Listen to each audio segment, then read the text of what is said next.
So next we're going to be hopping into this article from CNBC talking about college enrollment. Now, college enrollment this year is down. I believe it's been on a steady decrease the last couple of years. Now, there's a variety of factors that go into this. I got a whole bunch of opinions on this. But we're going to go ahead and get into the article. It's going to be a video that I'm going to play for y'all that'll put things into perspective. Now, this is coming from a lady that is talking more about Ivy League schools, but regardless, the principle applies to pretty much all colleges around the nation, all universities around the nation. So, title of the article is College Enrollment Falls 5% for 18-year-old freshmen, FAFSA or FAFSA, like normal people say. Failures to blame, experts say. Key points: enrollment of 18-year-old college freshmen is down 5% from a year ago, particularly at four-year schools that serve low-income students, according to a report by the National Student Clearinghouse Research Center. So, let me go ahead and get into the video, full screening for y'all, and let's go.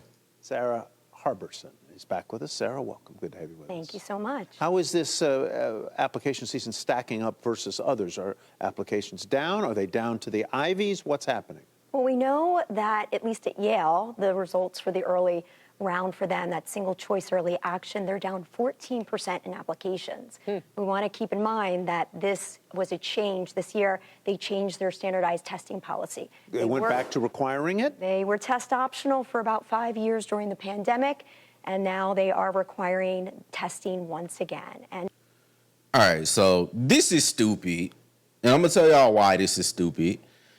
Because with the state of the world, or rather with the state of the United States of America, we're starting to move into a space where people are realizing a typical four-year degree or even a master's or PhD, any degree is not necessarily required for them to be able to reach their financial goals.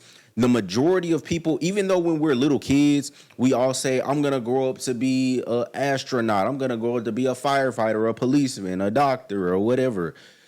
Even though a majority of people have, quote unquote, ambitions like that as a child, is really a result of, them seeing that on TV, them just think, a lot of people just say something just to say it, essentially just because they're a kid. People realistically don't grow up, or at least a majority of people don't grow up and dream of working, right? People dream of the result or the rewards that come after the work, right? So we're starting to move into a space, especially now that we have social media, now that the narrative on social media is that everybody got money, everybody posted up flexing, everybody good, even though we know, me and you know, because we're financially literate, we know that 70% of Americans don't have $1,000 in their bank account. 66% of Americans say that they would struggle to pay for a $1,000 emergency. Even though we know those statistics, that's not what the vanity of social media necessarily says. So people are, I say all that to say, we've reached a point where people are falling out of love with professions and more in love with the result of the work after they've gotten the professions, which leads us to a lot of people are leaning more into entrepreneurship now. A lot of people are leaning more into a trade school. You have a lot more people, it's become a lot more socially acceptable to go to the military. At least where I grew up, the military was supposed to be everybody's last option. But now it's that, among other things, are pretty much viewed equally, if not better than college, because people are divesting themselves of this idea of having to go in debt. I mean, for me, I went to a public institution and my tuition was $25,000 a year. Had I wouldn't have started a business to be able to pay some of that, as well as had some scholarships coming into college, I would have walked away with my four-year degree and $100,000 worth of debt. That's absolutely insane.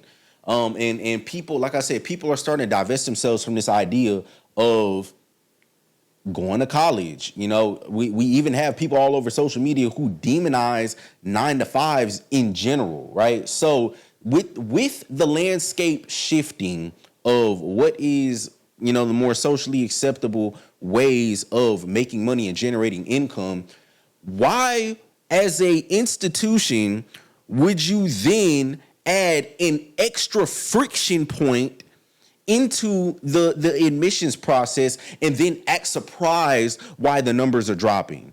Like when you have, just in business general, if you have a competitor, an up and coming competitor, why would you then make it more difficult for your ideal customer to do business with you? What are we talking about? Like, if they do consider this to be a significant negative, that's a self-inflicted wound. This is not necessarily a conversation that we need to even be having. But again, for the sake of conversation, for the sake of education, we're here. So I'm gonna go ahead and let the video play. Let them, get through a little bit more of this, and I'll add some more commentary as we work through the video. And so is Brown, Dartmouth, Harvard, UT Austin, Caltech. So we're seeing. Do we know whether those institutions have seen applications decline the same way Yale has, or not? Yale. I know I just said I would let the video play, but real quick, I will add something else. In addition to, like I said, people leaning more into entrepreneurship, trade school, military, finding these alternate options, it is way more common now for people to go attend community college before they go get their 4-year degree, if they're trying to do it in the smartest, most affordable way. This statistic is about 18-year-old freshmen. They mentioned that at the beginning of the video. So, I mean, again, if your typical 18-year-old freshman has more options than ever and is actually supported now more than ever to exercise those options, why would you make it more difficult? Why would you add, like I said, y'all, like, what are we really talking about here? Like, come on now. It's absolutely ridiculous. It's one of those things that make me wonder how these administrators that work at these institutions even got in their role in the first place. Whose idea was this? That's who we need to be holding accountable for this right now, if we're going to hold anybody accountable. It was really the only school that we have That's early told results. us. Yeah, and that was from the student newspaper, and they are good journalists. Yale Daily News is good, man. You got it. One of the best yeah. papers around. But I would suspect if a college, went from test optional to testing required again, we have to anticipate that they're going to see application drops. Exactly. That is to be expected. When a college has a test optional policy, they tend to see a surge in applications. They tend to see higher average scores for their admitted students. And they also see a better cross-section of the students that they want on their campuses. So because you don't create this like almost elitist kind of environment. Like, why do we have this, stigma around these various schools, that you're bigger and better than everybody else if you went to Yale, if you went to XYZ. Like, we're moving away from the weight of a school, let alone even the weight of a degree. The current climate of the workforce in the United States, we see people getting into tech making $100,000+ salaries, and all they did was a 6-month boot camp to learn how to code or learn, quality assurance or learn, various things, various skill sets. Companies are now, this is the issue. We're not prioritizing what the employer is actually looking for. We're prioritizing a social status, a status symbol, which is to be able to say, I went to Yale, I went to Harvard, I went to wherever. That is not as important as your actual financial status in the numbers. National policies definitely help colleges. The only issue is, especially the Ivies and the Ivy-type institutions haven't really adopted test optional in the way that it was created.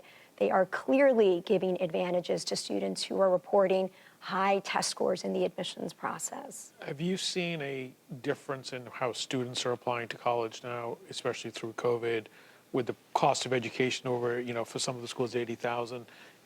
Are they identifying more trade schools or schools with outcomes? Is any of that happening right now? The four-year degree is still valuable for a lot of families across the country, but interestingly, the Ivies are very expensive and they have great need-based financial aid, but there are a lot of middle and upper middle income families that don't want to pay that price. So a lot of students are very... Why would they pay that price when they don't need to anymore? This is not 20, 30, 40 years ago. These are the questions that the people at these institutes need to be asking themselves. Now, I will say, Ivy League schools will never shut down, will never go out of business, because you will always have, even when people have these conversations online in entrepreneurship spaces, where you have people telling others that and spreading a message that everybody should be doing something entrepreneurial. You always have people that come behind them and say, well, if everybody is a business owner, who's going to be the consumer? You will always have consumers. You will always have people. The overwhelming majority of people will not operate in our capitalistic society. The overwhelming majority of people will not operate in the mindset day to day of an owner. It's just not realistic. It's not something that is feasible. That is a realistic outcome. It's a very extreme hypothetical. So I say that to say, colleges, universities, these Ivy League schools especially, will always be in a position where there will be people wanting to go to the school. The question is, rather the accountability then falls on the individual to see if this is an investment worth the return. Very attracted to the big Southern universities, and their price tags are usually a fraction of those Ivy League. But some of those schools are charging roughly what the Ivies do. The University of Miami is one of them. USC in California. I hope they get into some of the actual numbers. But the public universities in the South are a great deal. Great honors programs as well. They're a pipeline for those big international academic scholarships like the Rhodes Scholarship. Over the last couple of years, we've seen at least one, sometimes multiple students coming from one of the larger public Southern universities getting chosen for the Rhodes. So these are schools we got to really be aware of. They are kind of the new elite, and they are very popular among students, not just in-state students and Southern students, but students coming from all over the country. Oh, sure. Just take a tour around my block. I live in New Jersey, and it's filled with Southern schools where everyone's excited to go to school. The question around the Ivies is actually just about how their sort of culture is creating some backlash. So I'm glad you mentioned this issue about tests, which might factor into any declines that we've seen. And we'll wait to hear from the schools beyond Yale. Yale wasn't so much even in the spotlight as Columbia and some of these others. So can you tell from your sort of the students that you talk to, and the parents maybe, if the preference is shifting away from the Ivies, or do you think that's going to be a short-lived type of thing? I think the Ivies are always... Before she even says what she's going to say, her perspective is skewed based off of her location and where she is and who all she works with. It absolutely is skewing away from the overly expensive university to the community college route, to possibly going in the military to get them to pay for it, to going to trade school rather than getting a degree. The narrative absolutely is shifting in the United States of America away from your Ivy League schools. Is going to be highly desirable, especially for students who are coming from college-educated backgrounds. It's the prestige of it all. But these Southern universities are going to be the ones to watch moving forward. Just since 2019, so right before the pandemic hit, those Southern universities were doing great, but in 5 years, we've seen application totals double, triple, quadruple. Give you an example, Auburn University has seen a 172% increase in applications since 2019. Wow. That also affects the acceptance rate, though. And so for a student who thinks it's easier to get into these Southern universities, they sometimes are surprised because it has. Man, look, I'm going to go ahead and cut it right there. The video is essentially over anyway. Look, I ain't worried about what nobody else talking about. Y'all need to listen to me when I'm telling y'all, don't go to an Ivy League school, not unless you have, a full ride Rhodes Scholarship or Regent Merit Scholarship or any of these full ride scholarships. If you have a full ride scholarship, you can go and do whatever you want to do. If you don't have a full ride scholarship and you're coming out of pocket to pay something, You need to be as smart as possible in minimizing the amount of debt that you take on super early in your life from 18 to 22 years old. If you enjoyed today's topic and you need help organizing your finances, I want to invite you to work with me one-on-one by clicking the coaching link in the description of this video. Keep watching and I'll tell you why this coaching will be such a big benefit to you at an affordable price. If you're like me, nobody ever really talked to you about money growing up. My curiosity led me to start studying personal finance at 16 years old. And by 23 years old, I had finished college while minimizing my student loan and consumer debt, had hit my first $10,000 month as an entrepreneur, had won an international business pitch competition, had completed the Ramsey Solutions financial coaching program, and had already mentored many of my peers to financial success at a young age. You'll walk away from our session with a fresh and healthy view of your finances, as well as an action plan for financial success within the next 2 to 5 years of your life. So go ahead and click the coaching link in the description of the video, and I can't wait to speak to you on our first session.